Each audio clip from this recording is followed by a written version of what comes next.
All new at 6, a lawsuit against Catholic Charlotte High School and the Roman Catholic Diocese of Charlotte will go to trial. A former teacher says that he was fired because of a Facebook post where he announced that he would marry his gay partner. Fox 46 first spoke to Lonnie Billard in 2017 when he filed the lawsuit against the school and the diocese. School fired him in 2014 after he posted on Facebook that he planned to marry his boyfriend. At the time, Billard told us that many people in the school community already knew that he was gay, but the public Facebook post is what pushed the school to fire him. The kids knew him, the parents knew him, the administration knew him. In fact, the administration would be sure and say, be sure and bring Rich, be sure and bring Rich. Fox 46 Chief Legal Correspondent Seema Iyer joins us now in the newsroom. Seema, after reviewing the judge's 50-plus page decision here, what was the basis for his ruling? It was an illustration in the competing interests of the Constitution. So everyone knows freedom of religion. And when you hear Catholic diocese, that's what you think of, right? But according to Mr. Billard, his claim was sex discrimination. Now, that falls under Title VII of the 1964 Civil Rights Act. So basically, think of it this way.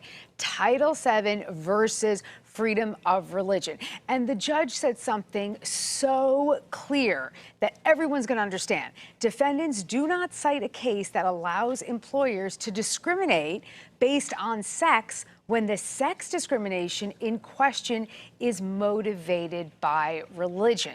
So that ultimately is the problem, that in this employee situation, it is about discrimination of the employee. So then the Catholic diocese, their religion doesn't really factor in. And there's one other thing that the judge pointed out to, and that is the freedom of expression and the freedom of association, rather, expressive association. And the judge specifically says this doesn't apply to the employment because for employment, we're talking about commercial activity, Brian. Yeah, and Seema here, the judge also dismissed the diocese and other arguments. The RFRA doesn't apply to private parties' freedom of expression. It doesn't apply to hiring, which is also a commercial activity, right? That's right. That's absolutely correct. And just also, I just want to be clear that in the judge's decision, you know, he also explained the circumstances surrounding this particular plaintiff, that he worked there for 14 years, right? So maybe the judge would have found differently if he hadn't worked there for 14 years. And also, Mr. Billard didn't teach religious classes, Brian. Okay. Well, Seema, are there any circumstances where the judge would have sided more with Charlotte Catholic here?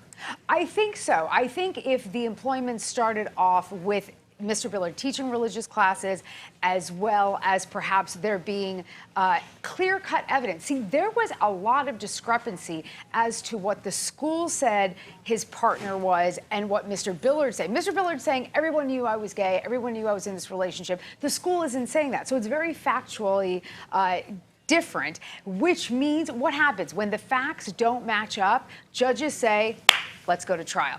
Also, I just want to point out, I did reach out for the diocese for comment. They haven't gotten back to us yet. But if they do, I will update us on fox46.com. All right. Facts matter, as we can see in this judicial case. All right, Seema Iyer, always staying on top of things. Thanks for joining us in the newsroom tonight.